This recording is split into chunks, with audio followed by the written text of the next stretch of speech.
Guard Not Silent. This is Rodney G. Thank you for being here with me today. I'm not feeling the best. I think my body was trying to fight the cold off. And as you know, I have a low immune system. So um, it doesn't take much for me to get sick. But it has actually been really a long time that I had a cold. Assuming that it's a cold, right? I don't know what it is. Right now it's just a cold. Got a cough, snuffles, kind of like I got allergies, but I know they're not allergies. And I know I haven't been doing my due diligence either with wearing my mask. And which I need to get better about carrying that because I went into the mall and I could not, like, the mall was absolutely busy. Like, super crazy, like 1980s. Well, I say 1980s. Do I even remember? I was like, well, let's put it this way, maybe like 1995, busy. Like it was busy. Excuse me. I'm not going to edit it out either. I do not feel like editing anything out. So I'm sorry for the sniffles and the snuffles and the grumbles. But yeah, that mall was crazy. And I walking through there, and in my head, I was like, watch. This is be when I get sick.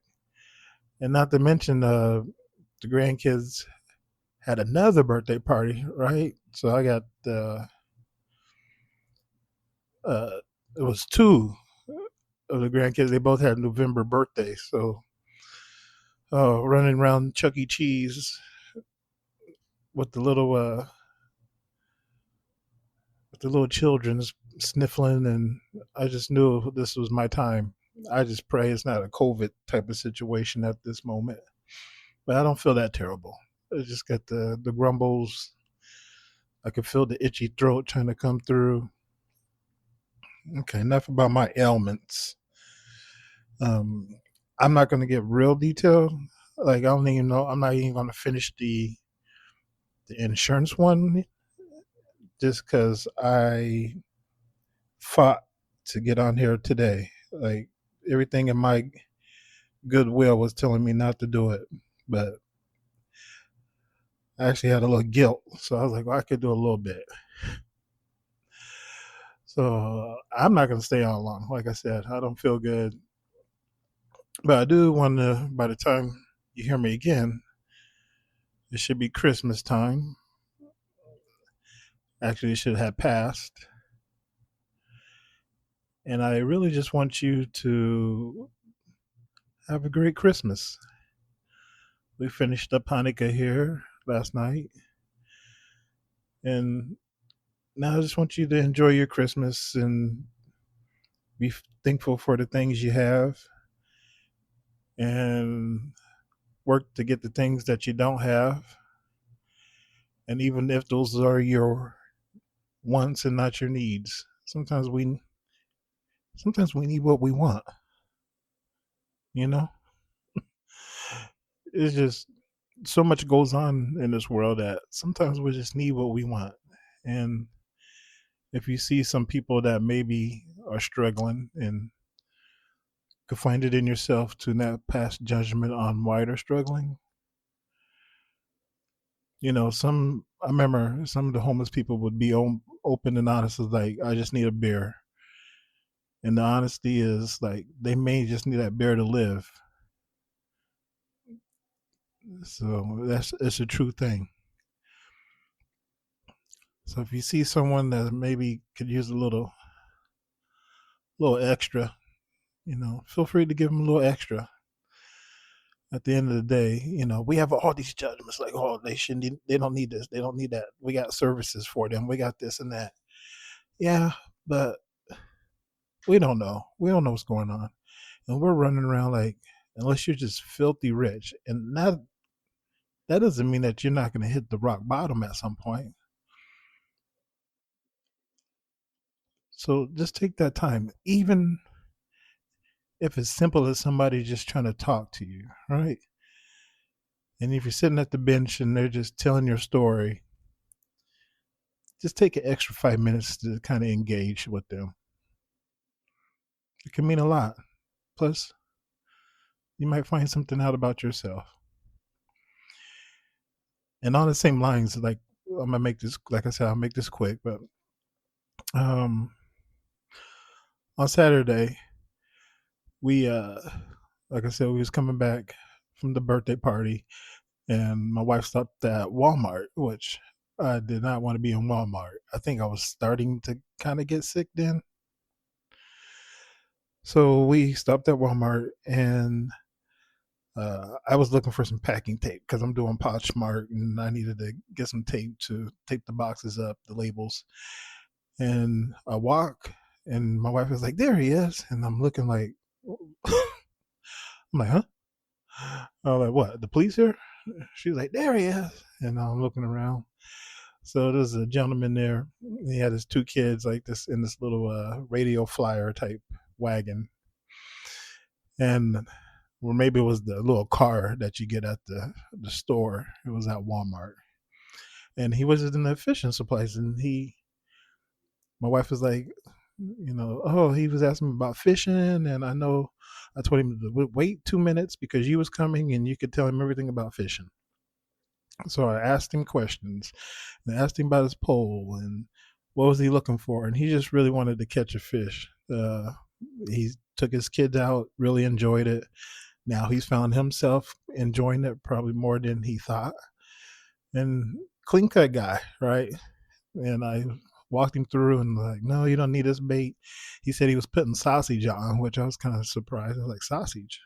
So I don't know if maybe he meant hot dog or if he meant sausage.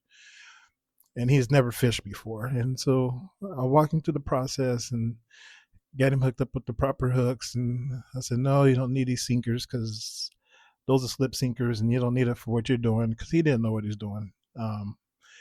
And he pointed this pole. I said, what pole are you using? And he got this little, look like an ice fisherman pole. If you know anything about fishing, they're like little poles. I was like, that's not going to work for you. I said, your weight's going to be heavier than your line, and you're not going to know what you're going to have on the end. So I got him set up, long story short. And got to talking about baits, and I said, what you using for bait? And he said the sausage, and he had some little, like a little, almost looked like a fly for like a fly fisherman. And he said it didn't go nowhere. And I said, yeah, because you need some weight. Plus, that's not what you want to use.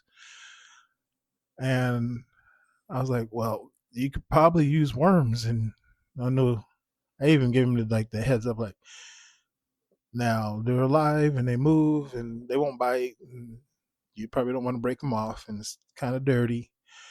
And there was some thing of worm, so I took it, opened it up, and pulled the worm out of there and showed him, and he kind of moved back a little bit. And he's like, no, no, no, I'm good. I'll use the hot dog. I said, well, maybe you'll graduate and you could use the worms, but yeah, you could use hot dogs for now. Kind of explain how to put it on and set it up. And then he was looking for a pole. And then I asked him, I said, do you know how to cast it? And he's like, not really. And I was trying to show him, and he kept asking questions. I said, you know what? Just take my number down. I said, take my number, because he actually fishes at the little urban lake that's not too far from us. So it's within walking distance for me, because you remember I don't drive. So I could meet him there and show him the fish. So I gave him my number, which I'm not the type of person to give my number out. I'm always hyper vigilant, right? So I'm always thinking, you know, I don't know these people. I don't know if I want to just get my numbers out and meet up, and I'll go through all this whole process in my head, being hyper vigilant. But something about him, I was just like, okay, here.